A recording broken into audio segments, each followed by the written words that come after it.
This is Center Stage, putting your firm in the spotlight by highlighting business owners and other industry experts to help take your firm to the next level.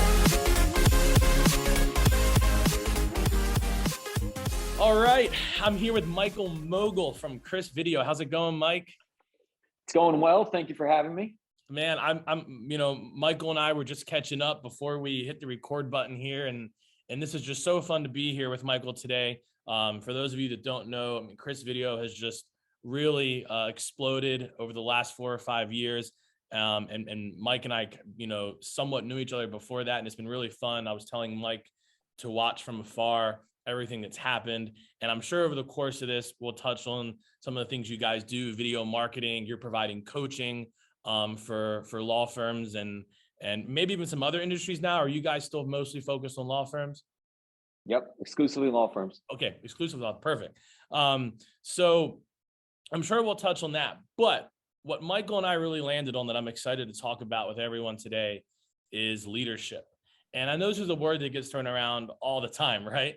But leading your team well is critical to success and also could be the undoing, right, of a lot of other good things. We were just talking about how we could spend this whole time talking about marketing because marketing's fun and we both know a lot about marketing, but you and I have also both built 7-figure businesses.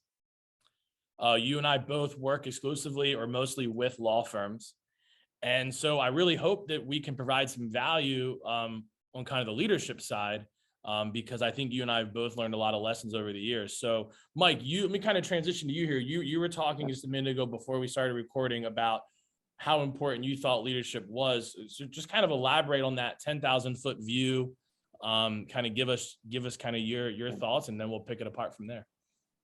Yeah, leadership is everything. Right? If you were to define leadership, I've heard it defined in many ways. I like that leadership is intentional influence, and really what you're doing when you start an organization is you're essentially trying to move resources from one level of output to another level of output. So essentially, you pick the players, like you hire the team members, and then you decide, okay, what is our vision going to be? Where are we going? And then the strategy for getting there, and then reinforcing that, creating the culture, all this stuff. It is a lot. And I guess the degree of effectiveness that you have as a leader really dictates if you get to where you're going, and then the pace at which you get there. So there's the difference between being a good leader and a bad leader is oftentimes what I believe is the difference between success and failure. That's a really good point. I think what's interesting though is, I don't think many of the listeners would ever probably consider themselves a bad leader, right? You probably don't start a practice if you see yourself that way. So it's kind of a weird way to ask this question, and I'm kind of putting you in the spot here, but why shouldn't somebody just move on to the next episode right now? You know what I mean? Why is this something that we should talk about, right? Even if we think we're doing a good job here, and maybe you can pull from your own experiences. Yeah, look, I would say objectively, regardless of whatever you think or feel, I would ask yourself the question of, are you consistently hitting your targets, right? So meaning that your monthly, your quarterly, your annually, is your firm do you have targets? Consistently? Do you have targets? What is your success rate? If we were talking about sports, are you consistently winning championships? And if the case is yes, we're doing everything we wanted to do, we're achieving it, everything's amazing, we've solved every single problem, we're exceeding every goal, then you can move on to the next podcast. But if you're not, it really does start with leadership and personal accountability of saying, okay, maybe you've got issues of drama or something in your organization or culture, and it's where do those issues stem from? Or maybe you're not hitting the number of intakes that you want, or maybe you're not bringing in cash flow predictably and consistently, or whatever it is. And it's what is really the root of that problem? And I believe it does stem from leadership. Who possibly has more control over the results of your organization than you, the firm owner? I don't know if there's anybody who has more control. You pick the players, you decide where to invest the money, you decide what area of law you're going to practice, you decide how you will be going about doing things, you decide what the goals are. All these different things. So it's all within your control. So if it's not working, then what is the area where you can improve the most? And instead of saying, well, our marketing isn't working, or this person's a problem, or whatever it is, it's you hired them, either trained them or didn't train them. Maybe, if there's some sort of breakdown, maybe there's a process that exists or doesn't exist, or whatever it is. But if you are in the ultimate control of like putting all those pieces in place, and I'm not saying you created the processes or you laid out the marketing strategy, but you are the one who either hired the person who is, or you invested the capital, with whatever partner you're working with. So ultimately it is on your accountability. And if it's not all working, then I think that's an area to develop. And it really does start with you yourself as the leader. I really like that. One of the things that really stood out to me as you were sharing, and you kind of said them quick, but it's almost like, you pointed to 3, 4, 5 different things that might be a sign of an area where leadership could be better. Are we hitting our targets? Do we even have targets? Is there any sort of cultural problem? Are there any interpersonal issues between people in the office? Are we getting the kinds of cases we want? Are we getting the kinds of clients we want? Am I living the life that I want to live?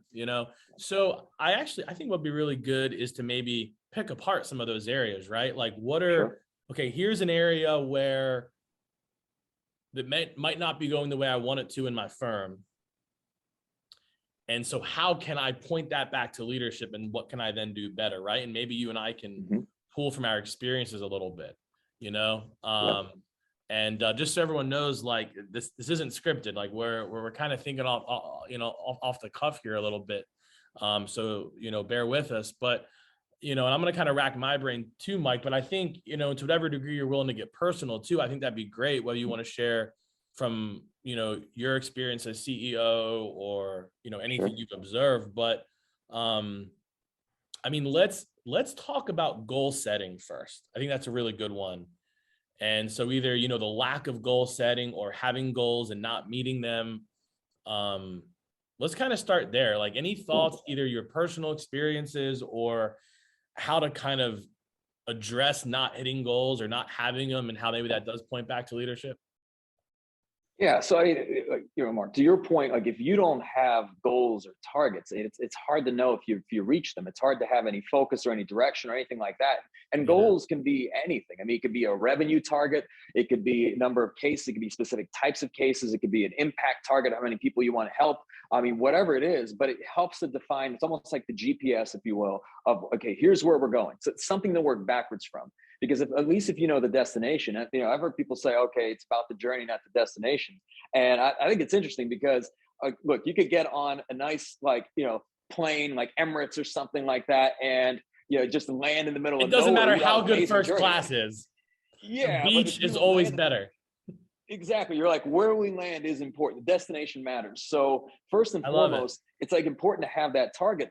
But then it comes down to, okay, well, what targets do I set? And I've seen firm owners get into almost like this bidding war of like whoever can set the bigger number. And I think that's a mistake, because it really just comes down to like, what do you want? Like, what do you want for your own reasons? You may say, hey, I don't want to build $100 million law firm. I don't want to have an organization with, 500 employees. Maybe that's not for you. That's okay. Maybe you want to run a smaller firm. Maybe, the way you spend your time, you want to be able to be out the door at 5 o'clock every day. You want to have a small caseload. Like you want to run kind of a more boutique style practice. That's fine. But I do think it's important to at least know what it is that you want, and to be excited about it. That's, one of the things we always talk about is like, if you yourself are not sold on what you want, and you yourself are not excited, then you'll never do the things necessary to actually achieve that, because everything has some sort of trade-off. There's some sort of sacrifice necessary typically. But if, whatever goal you set, so when I see firms and let's say they're at $1 million, and you ask them, what are their goals for the following year? And they're like, okay, to grow. Right? Like, but you haven't quantified what grow means. Like, grow by what, 200%, or grow by 5%, or grow by whatever amount. And I do think that whatever target is set, it has to be something that does excite you. Because if it doesn't excite you, like if you're saying, hey, I just want us to grow by about 10%, you don't really care. And Marc, I don't know if we can use like profanity on this podcast. I don't want to get in trouble. Okay. So if you don't give a shit, like this is, I think, the biggest danger. There's a lot of dangers, but one of them is complacency. So if you do not care, like if you yourself are not like energized and excited, then everything else we'll talk about on this podcast will not work. So, then the question becomes, well, how do you get yourself excited? And I do think that that starts by mapping out whatever this future is that you want, everything to do with what the goals are, from how you spend your time to what your firm looks like. Let's say even 5 years into the future. And if that's inspiring and exciting to you, okay, now we're talking. Now it's like you actually want to get out of bed. Now you want to do the things necessary. But imagine you don't have any of that. Like if you have not mapped out anything and you're wondering why you're not getting closer to where you want to go. Well, how do you know, right? Because I had a conversation with somebody months ago, and you're like, if you don't have a target, half of your decisions could be the wrong decisions, because a good decision moves you closer, a bad decision moves you further away from where you want to go. But if you don't have that destination in mind, that vision, if you will, whatever that is, then you have no objective measure of like what is a good decision versus a bad decision, because there's there's nowhere to go to. I'm gonna go out on a limb here, and I'm gonna suggest that the culprit here in terms of the leadership discussion, right? Because I'm sitting here thinking to myself, what you're saying is so obvious. So why would anyone not have goals for their firm? Sure. And the answer I'm coming to is they wouldn't not have goals. But obviously you and I know that the way we're defining goals, a ton of time they don't have them. I'm going to go out on a limb here and suggest I think ignorance is the culprit here. And what I mean by that is I think sometimes we think we have goals more so than we really do. Mm-hmm. And like quick example to what I'm talking about, it was about 4 years ago in my business that we implemented a system called EOS, Entrepreneurial Operating System. And it's this whole structure that makes you get real crystal clear on your goals. You define 10-year, 3-year, 1 year, and even quarterly goals. And so it's like real scripted in terms of like the structure, right? But I look back and I think as you're talking, I'm thinking to myself, what were our goals before then, right? We've been in business 10 years.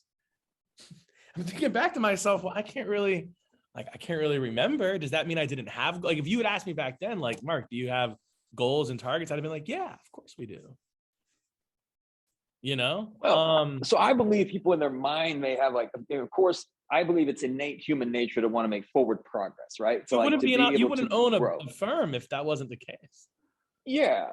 Now, I think the difference is, though, I mean, we're, like, depending on when this podcast comes out, like if we're at the start of the year, people have goals, right? They have weight loss goals, they got health goals. Like, I mean, everybody sets New Year's resolutions, and we all know how many people are in the gym on January 1st versus, February 1st. So I don't know if it's so much of a question of like the desire to be better, right? Like, I think the ambition is probably there amongst every single person who's going to listen to this. I think the big difference is it's like, where's that commitment and how much intentionality is there behind it? That's it? what I was going to say. Are you serious about it? Are you writing it down and making a plan? Right. Yeah. And I think, and to kind of tie that conversation together, like, I think good leadership is, how about this? Good leadership is less about how good your goals are, and it's maybe about how clear are they and how clearly have you communicated them to your team, and do you create accountability around those goals? Because in other words, what we're kind of saying is you might have some ideas of what's important to you as where you want to go in 3 months, 6 months, a year. But if you don't crystallize it and you don't write it down and you don't communicate it to the team and you don't create accountability around it, that is not great leadership, right? I mean, there's no way to sugarcoat it, right? Well, yeah. I mean, I've rarely ever seen, I'm sure it's happened somewhere, but it's a rarity where, unless there's a plan, right? Unless there's intentionality, unless there's some way of like being able to measure, are we winning the year, the quarter, the month, the week, the day, whatever it is, like, unless there's a plan in place for getting to where you're going, this idea of like, well, we'll just see what happens is not really a great recipe for success. Right? I mean, that's what you might grow just through sheer luck, or just because you had some, lucky breaks throughout the year. But is that a good, way to grow your firm consistently year over year? Probably not. Love it.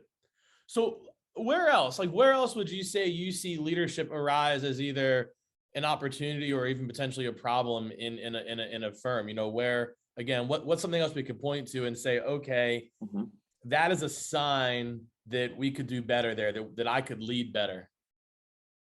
Yeah, I mean, so where leadership really comes out to me is in the form of leverage. So if you have, let's say you employ people at your firm, you've got team members, and then their output, I think, is really going to be a function of culture, right? Which is basically, a culture can vary from from firm to firm, business to business. Your culture could be different from another firm's culture, and it really just comes down to how, like, this is how we do things around here, right? This is how we approach things. These are our values. This is like this, you could have a law firm that's the cuddly type that gives everybody hugs. And you can have, like, this relentless, vicious monsters, right? That are like, just, so to each their own. I think you're gonna Yeah, both are attract those okay. types of people. Yeah, but I will say your culture is either going to exist by default, like you just kind of allow it to happen, or whatever it is, and like people say, oh, it grows organically, which is kind of a recipe for disaster, or by design, where you are intentional in, here's how we do things, these are our core values, these are our non-negotiables, like these are the standards by which we operate, here's what we reinforce. If you say we provide world-class customer service, then what happens when you don't, right? If you say, hey, we're going to be very solutions focused, well, what happens when you're not, right? So are you reinforcing those standards, and do those standards even exist? And I tell you, I mean, I've learned this from experience. If you just leave it alone and just you don't define those standards, and if you're not consistently reinforcing them through either whatever, through measures of accountability, KPIs, key performance indicators, if you're not hiring and firing based on core values, if you don't even have core values, it's just going to be a mess, especially as it grows, because people will not all be moving in the same direction. So you're going to have people just be very, very disjointed and say, our culture isn't right. People are frustrated. Why is one person operating at this standard while another person has a very different definition of what great may look like? And it's very difficult to have any sort of predictability or consistency in growing a business if your team is not aligned. And I can't think of like something more leverageable as a leader than your actual team members, because when you consider the fact that, okay, as you grow, you're going to need to be able to expand your capacity in some way. So, like, meaning like you can't do everything. You're saying, well, I answer the phones. Well, who answers the phones when you're in court, for example? So as you hire additional people, you're expanding your capacity, and you're able to take on more work, more business. You're also expanding your capabilities. Like, you're able to do things you previously couldn't do. Maybe you hire a great trial lawyer, and now you're able to litigate certain cases that you couldn't take on. Or maybe you hire an intake coordinator that can, like, really transform how intake is done. But if you don't have the right culture and you're not reinforcing the right standard, then those people will never be set up for success. And I learned this the hard way. I think back in I think in 2012, 2013, I didn't know anything about any of this stuff. Like, I had no formal training in any of it. I hired people based on gut instinct. I was wrong 50% of the time. I might as well have just like flipped the coin. Like, I thought I could hire a great person and I could see it in them, right? I had no idea. Like, the data would show that I wasn't very good at that. We had no formal onboarding process. We had no formal training process. And when people wouldn't work out, it was 100% my fault. Like, I didn't realize it at the time, but looking back, it's, if you're not vetting people appropriately and getting the right people in, and then if you're not training them and developing them and making sure that they have clarity over how to do their role, then they'll never, I mean, you could hire somebody who's very talented, but they'll never be set up for success. Yeah. And I think that's what creates frustration. I mean, I agree completely. I think what's really interesting about what you're saying, though, like the thread that I'm seeing in kind of all the conversations we've had so far, though, that's really standing out to me is intentionality. Yeah. Because, and feel free to kind of like share something different if you feel differently. But I think one of the things, though, that can hold some people back in the things you're talking about is also like a fear of getting it wrong. So, like, we're talking about all these things, right? Like, create core values and create goals and create an onboarding process. But not only is that going to take time, but then there's also like, well, what makes a good onboarding process? What makes good goals? Like, what makes good core values? And my thought is that question does matter, but it's not the most, like, getting it right. Like, setting the right goals is actually less important than setting goals. Having a hiring process that you follow is more important than having a great hiring process. And of course, I mean that a little bit in a unique way, because obviously what I'm implying is, well, once you have a process for those things, you can tinker with them and improve them, right? Once you have goals, the only way you're going to find out if you set the wrong goals was to set them and to later find out, well, wow, those were the wrong goals. So I wonder if if the intentionality is the most important thing here, right? Like, just I think that's where it actually, starts. go ahead. Yeah, I think for sure it starts with intentionality. I mean, I'm assuming most of the people listening to this, like, they started their firm, right? So you had at some point some vision for what this firm could be, where you could take it, what you could achieve, and also there was a reason why you decided that you were going to, as an entrepreneur, start a business in the first place, whether it's due to freedom or being able to have control of your own decision making. So now it's all on you. And with all this stuff, I will say, I mean, again, from my experience, I didn't come in with to the business with any of this knowledge. I didn't know really anything about marketing. I didn't know anything about sales. I didn't know anything about customer service, about hiring, about onboarding, about finance, about taxes. Like, I didn't know any of it. I had no formal training in any of it. And I will say the thing that held me back the most, just from my experience, was when I believed that I had to be the one to figure everything out myself. So, like, meaning that I had to be the one to solve every problem, that I had to be the one, like every solution had to come from me. And I think that that's really ego, where you think, so it kind of goes in two ways. Either you believe that you already know everything, and everything that you and I are talking about right now, someone's like, I already know all that, I'm good. And okay, if you're good, then look at your numbers and look at your data. And are you hitting every single target? And is everything bliss in your life? And there are no problems? Because I'll tell you that if it's not, then it's ego. Maybe say, hey, like, let me approach the situation with humility. What can I learn? And when I started asking for help, when I realized that no one really cares, it does not make you weak or whatever it is, to ask somebody for help. So, like, somebody who, like, for example, when I brought on my wife, Jessica, and this was back in I think in 2013 or 2014, and she came from a consulting background. She was very process driven. I asked her to step into the business to help put a few processes in place for 30 days. And now here we are, like, years and years later with 2 kids. Brave man. But if it were not for her help, we would never be where we are today. Like, she had skills and capabilities and things that I was not very good at. And if I did not put myself in a position, kind of a vulnerable position, if you will, of saying, I don't know what I'm doing, I need help here, we would have never gotten there. And now I do this all the time. Like, it's constantly, wherever area like I'm struggling in, you can find somebody who has a level of expertise in that space, and say, hey, in your opinion, how should I approach this? Like, you're much more knowledgeable here, and everything from books to conferences to mentors, to coaching, whatever it is. I think that is a path to growth. And if you believe that you on your own have to figure this stuff out, it's going to be a very painful, probably very slow journey to wherever you're going. You can skip a lot of those steps by saying, hey, like, help me out here. I don't know what I'm doing. These are areas of weaknesses, and let's address them. And, and that is a much, much faster path. So again, I would just say that if you approach things with humility, no one at the end of any year is going to say, well, you hit your targets, but you asked for help 18 times, right? Like, no one cares. No one cares how you get there. Just get there. I mean, it is interesting. I mean, I don't know if it comes from our childhood or what, but there is something where almost like asking for help feels like weakness, we were talking about hiring a minute ago, right? And we've gotten real serious about our hiring processes. And one of the things we do every time is, like, we quiz people. Like, when people come in for an interview, we actually give them some mock work to do as part of the interview. And it's mock work, right? They're not working for free. It's not anything we're going to use.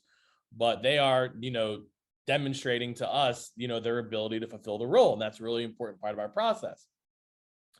But one of the things that's really interesting, part of our process is that we both tell them, and it's written in the instructions, that they can ask for help at any point along the way for anything. And it's amazing how people don't.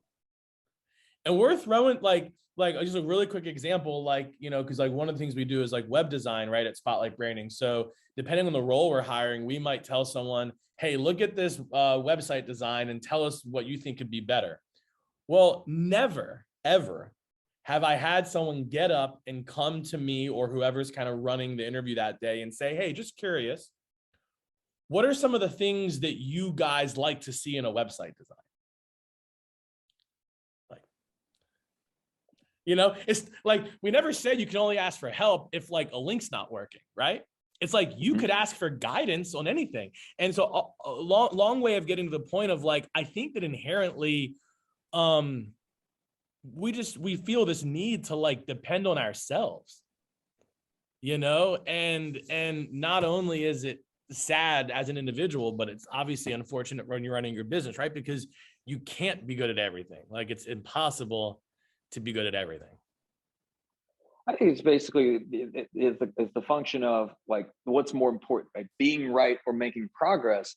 And just when you look at the fact of like, there's so many things that it's like this idea that you don't really know how much you don't know. So if you're getting, I mean, here's the simple way to like, if you wanted to summarize all this in one way, it's imagine that you've got your results and you've got the results that you see in your business every single year. And as a result of that, you have your life experiences to that point to really kind of shape how you see the world. It helps you determine like, how is your judgment, if you're making good decisions or wrong decisions or whatever it is. But imagine for a moment that there's this whole other way of thinking. And once you were to like kind of wrap your head around that, you'd now see that all these blind spots now exist that you didn't even know exist. That's why they call them blind spots. And you may have found that your way of going about making decisions, because I think we as leaders are really paid for, our judgment, not our time. I mean, that's really the value you bring. Like you're deciding, okay, we're going to hire this person. We're not going to hire this person. We're going to invest in this marketing. We're not going to invest in this marketing. Like it's such a judgment role of like you having to continuously make decisions. But imagine that like the way you interpret information is based on just limited insight. Like if you don't know what you're doing, like the way I did, when we first started, I didn't know what the hell I was doing. So there was no hiring process. So I made very poor decisions with regards to how we would hire people. The same way we would approach things from a logistics standpoint and a process and operation standpoint. Like I think oftentimes not knowing what you don't know really holds you back. And the way to solve that is to say, okay, let me put my ego to the side. Like, let me embrace things with humility, kind of the mindset of a student, if you will. And I'm going to ask for help. It's like, I don't know anything about this. Let me ask somebody who does. Let me learn from someone who's been to where I want to go. And you can kind of, that to me, that's the ultimate growth hack. That's how you basically move the quickest, because you don't have to make every single mistake. I think I was hell-bent on having to make every single mistake. Like, I look back and I think, man, we could have gotten where we are so much more quickly if I didn't have to continuously bang my head against the wall. And all that was just this desire, like, I don't know, for some silly reason that I had to be the one to figure it out. Today, I'm like, I don't care. Let's just figure out and solve the problem. I don't mind asking stupid questions. We're in a meeting. Somebody said some word, like, I don't even know what the word meant. I raise my hand and say, what does that word mean? I don't care. Right? Well, right. I mean, think about it, Mike. I mean, we grow up like learning phrases like, well, you just have to learn through experience. Bullshit. I can learn through somebody else's experience. Great. You already effed that up. Awesome. Can you tell me what you learned so that I don't make the same mistake? But yeah, you're right. Whether it's ego or fear or like whatever it is. I mean, I think a big part of leadership is just ask for help. Delegate. I mean, heck, we've been talking about it in the context of maybe areas that aren't your strength, but even if you are good at something, there's still value in empowering others. It doesn't even, in my opinion, doesn't even have to be, hey, this is something I'm not good at, so I'll find someone else. There also might be things you're good at that's not the best use of your time. If Tom Brady, whenever Tom Brady retires and let's say he becomes a coach, he's probably still going to be a better quarterback than the quarterback he coaches, right? But like, he's got a coach. He can't play quarterback. Yeah. Well, I think everybody can benefit from a coach. I mean, to your point, Tom Brady has a coach, right? Michael Jordan had a coach. All of like these elite athletes and like these entrepreneurs that people admire, they have some sort of coaching and mentorship along the way. And I'll tell you another interesting thing that I found. So we have like, with our coaching program, we have different levels. And then we have firms that are like 50, 60, 70, 80 million. I find that some of the most successful ones, they are the ones that take the most notes and ask the most questions. Then you've got firms that are under $1 million. And I'll just like sit back and I'll attend some of those workshops and I'll stand in the back of the room and they're not taking notes. They're not asking questions. And it's just baffling to me, right? You'd see this firm at 70 million a year. That's like, asking questions. How do I do that? Let me take these notes. And, by and large, you can think, well, maybe they figured it all out. And yet I think the reason why they are where they are, and the reason why they made the progress that they've made is because they have embraced that level of humility to always be learning, always be improving, always asking for help, to be open and vulnerable. The people that I find, the leaders that are not open to sharing, that are not open to being vulnerable, that will just, they're very, very closed off, almost have like this mindset of scarcity, they never seem to be making much progress. Right? And instead they'll say, oh, I already know all that. I've already read that book. I've already, you know what I mean? I've already figured that out. It's like they have Mm. the answer before you finish asking the question. And I always wonder, I'm like, at first, from a distance years ago, I used to think, well, maybe they really do know. Now I find that it's just purely ego and nothing more. Yeah, because some of the most successful people that I know are the ones that are consistently reaching out. They're the most resourceful. They admit that they don't know everything. In fact, they usually will approach things and say, I'm usually wrong about everything. Like, what's the best way to approach this type of situation? And that seems to be the way to really make progress. Mm. So I would just ask yourself, it's like, what's the most important thing to you? I mean, is it just the fact that you have to be the guy or the woman, like you have to be the one to figure out everything and solve it? Or is it just making progress towards your goals? No, you're right. And I think sometimes even when we answer that and say, oh, it's progress towards our goals, then the problem becomes, but I don't trust anyone as much as I trust myself. And that's where you're right. We come back to ego and it's like, well, that's interesting. You really trust yourself to do your own bookkeeping more than you trust a bookkeeper. Like, yeah, that's interesting. Well, I would just say, like, how's that working out for you? I mean, Yeah. Right. I would say that in the early days, I'm sure it works just fine, but then inevitably it gets to the point where you don't have every capability out there, period. It's like when I see lawyers as an example, trying to like design their own websites, or, I mean, it's just Oh yeah, I silly to love me. that. I Yeah. think, like, what are you doing? What Yeah. are you doing? Right? Like you're an amazing litigator. Like, you can bring in so much value to this world doing things that like you are the best at. Here you are trying, I mean, unless it's like a hobby of yours, right? Trying to like code your own website or like try to learn SEO. Like I mean, don't get me wrong. I think everything can be beneficial, but is that the best use of your time? Right. Well, let's do this. Just we have a couple minutes left, and I want to end with getting a couple updates from you because I know you guys have a few things going on. I want you to briefly talk about the coaching program and then also Sure. the 2022 Game Changer Summit. So I want to end with that. But before we do, there's one other nugget. We've only got about a minute or two to talk about it, but I want to touch on it because I think it's very relatable for both you and I and the listeners. And that is, what does leadership look like as your business grows, as you're deciding your own role long term? And so I know you already know what I mean by that, Michael, because we talked a little bit offline, but for the listeners out there, some of you picture, whether it's a year from now or 10 years from now, some of you grow your firm and you imagine yourself practicing law the whole time. Others of you might really like the idea of building something that maybe you could step away from, whether that's permanently or you go on vacation for a month, or you're just you're not there every day, right? A little bit more of a passive business that you built up that can kind of run without you. And I don't mind being honest with the audience. That's been my goal with Spotlight Branding. I love what we do. But my dream for myself is to build businesses. That's what I love to do, So what are some of your thoughts? And I can kind of chime in too, but what are some of your thoughts around what leadership looks like in a situation like that, right? Because there's the age old first one in, last one to leave. And that can't be what leadership always means necessarily, but what are your thoughts? So I believe you never really know how good something is until you test it, right? So like, meaning that you may say you have a great culture, but has that culture ever been tested? You may say you have a great organization, but has that organization ever been tested? And a lot of it really comes down to, I think what great leadership is that you basically make yourself unnecessary, like especially for the day-to-day. If you can step away, whether it's for a week, a month, or more, and that business can continue to operate and grow without you, then you've done an amazing job. I think that the example is it's like a captain of a ship.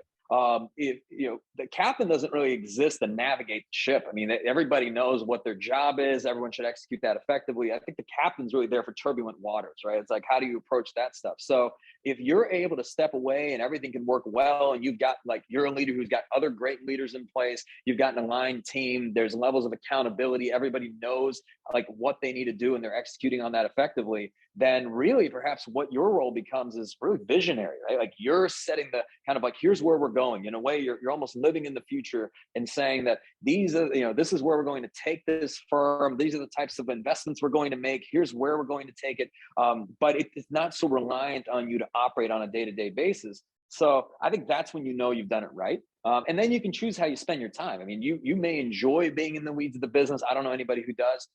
You may enjoy, let's say, focusing more on thought leadership. You may enjoy spending more time with your family, or whatever it is. But if you're building something, when it crosses over from like job to real business, so like a job is 100% dependent on you. Right? Like if you were to not wake up one morning, if something were to ever happen to you and that firm would cease to exist, then that's very problematic. But if you could step away for weeks or months at a time and not, and do it in a way where everyone still gets paid, all the work gets done, and better yet, the firm grows, and you're not frantically checking your email, then you've done it right. Yeah, I mean, it's almost like a bit paradoxical, right? It's almost like if you do a good job leading, you become more unnecessary. But yet you're always going to have to lead in some capacity, right? So but it's kind of a fun paradox, and I think it's definitely worth exploring depending on what someone's goals are, right? Absolutely. All right, so we got to wrap up here in a second, but tell us what you guys have going on with coaching, and if there's anywhere you want people to go. I just think, I mean, for those that don't know, not that you can't talk about your video marketing, but I mean, that's obviously how you guys became a household name in the legal industry. So, but I think the coaching is a newer thing. So I'd love for you to kind of give 30 seconds on that. And then also, I know we're a whole year away from the 2022 Game Changers Summit, but there's some really exciting speakers. You guys are doing it in Mercedes-Benz Stadium. So I'd be remiss if I didn't at least give you an opportunity to mention both of those things. And if you're listening to the podcast, don't end it now. I promise you, because I know Michael, this is not promotion for them. These are things that could be interesting or valuable to you. So stay tuned. And Mike, I'll let you kind of take it home with your thoughts on those things. Yeah. So in regards to the coaching, this really came about in the sense that when we started, we were creating great videos and that would help differentiate, our firms, help them stand out. Then we realized that unless, many of our firms didn't know how to place that content. So like how to get it in front of their ideal clients, which then introduced the marketing. But then, a new problem was created. It's like, what happens when you get the phone ringing, right? And then that's where really all the problems started, to where if a firm doesn't know how to answer the phones, if the intake isn't right, if the leadership isn't right, if the culture isn't right, we found that the marketing wasn't nearly going to be as impactful if the foundation of the firm and the business wasn't there. So that's where we introduced the coaching. We've got 3 different levels. So 6-figure firms that want to be a 7-figure firm, that want to get to $1 million plus. We've got $1 million firms that want to grow to 10 million plus, and then we've got another level of freaks that are like 10 million plus that want to grow to 100 million. Each very different, but our focus, and I think there's a lot of great programs, don't get me wrong. Ours has been primarily on like a lot of what we've been talking about on this podcast, on like leadership, the culture, the team, like really getting the people aspect right, getting the culture right, and then growing and evolving as a leader. So if anyone's interested in that, you can learn more about it. And if I just real quick too, if I can provide like a quick endorsement, because I feel like I can relate to you in this, like I get that you and I have not ran a law firm. But I do some one-on-one consulting here in Charlotte where we're headquartered. And I think the thing is that in some ways, I don't want this to come across the wrong way to the listeners, but like you and me almost have more knowledge of the inner workings of a law firm than some law firm owners. And I'm not talking about executing legal services, right? I'm talking about like the number of lawyers you and I have talked to. Like the knowledge we've gained secondhand is just more than what a lot of lawyers have when it comes to the business of a law firm. So I hope that doesn't offend anyone, but I say that to say it makes perfect sense to me that after working with the amount of law firms you did, that you said, gosh, we understand a lot of the other problems we face. A lawyer tells me a problem and I instantly know 10 other lawyers that had that problem. Right? Absolutely. So absolutely. I will say, yeah. We're not teaching anyone to practice law. I mean, that's No. You go to law school for that. I mean, this is really about running the business side of the practice. And, and now, I mean, we've got, close to probably 1,000 firms that we work with. I mean, all different areas of practice, every market, rural and urban. Love it. I mean, business law, criminal defense, personal injury, family law, estate planning. You start to learn so much, and not to mention you can connect them all, even just through networking. But our average firm's grown by 1.3 million over the last 2 years. So, I mean, I guess take that as you will. But like I said, if anyone's interested in learning about that, you can go to crispcoach.com, like CRISP. coach.com. You can check it out and learn more. And then the other thing I know you mentioned, I know we're a distance away from it, but the the Game The Changer tickets are on Summit sale. 2022. Yes. So we actually, so we got back from the Game Changer Summit 3 recently this November. And then looking ahead to 2022, we're going bigger at it. I mean, so we, at this point, we had done 3 of them previously. So for 3 years of the in-person events, we maxed out every venue in Atlanta. So there wasn't a hotel that could accommodate more people. We had 2,500 firms at the last event. So this time we're going to Mercedes-Benz Stadium. So this is where they hosted the Super Bowl in Atlanta. This is like where the Rolling Stones play. I'd be lying if I said this wasn't like terrifying and daunting, but it's coming up, November 2022. So November 2nd and 3rd. And this is really a business of law conference. So this is, we talk about these types of things. So everything from the marketing of practice to the hiring, the culture, the leadership. And for those of you that have been to the events, we bring in a lot of speakers that are, people like Malcolm Gladwell we had recently, like Gary Vaynerchuk, Seth Godin, like Marcus Lemonis. And lawyers too, like Mark Lanier and Joe Freed and, and so many others. And John Morgan, man, my backyard. I grew up in Central Florida. Yeah, John. Yes, sir. John Yes, sir. Yep, John's been on a summit as well. So we have not. I will say that again. This will all depend. So we roll out the speakers throughout the year. But I would say if this is something you're interested in, I would strongly recommend getting a ticket sooner than later. Historically, the tickets go up every month, so it's at crispsummit.com. And again, this isn't one of those things. It's hard for me to say, hey, get them before they sell out. It's like kind of like, you're in a stadium, right? I mean, the occupancy there is like 70,000 people. But I will say that there's going to be the people that purchase their tickets early are going to be very glad they did. That's what I'm allowed to say right now. So like just in terms of what your experience will be, where you'll be sitting, for example, all that will go in priority to when you purchase your tickets. Love it. Dude, it was fun to hang out with you. I hope that the audience got something out of it. And if you guys didn't, then, there's always the comment section of where it's posted. Yes. All right. Yeah. Well, thanks, Michael, for being here. And obviously for the listeners, we'll put any relevant links in the show notes. And yeah, Mike, thanks again for being here, man. Really appreciate you. Thank you for the opportunity. I appreciate it, Marc.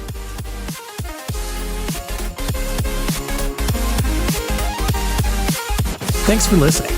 To learn more, go to spotlightbranding.com/center stage.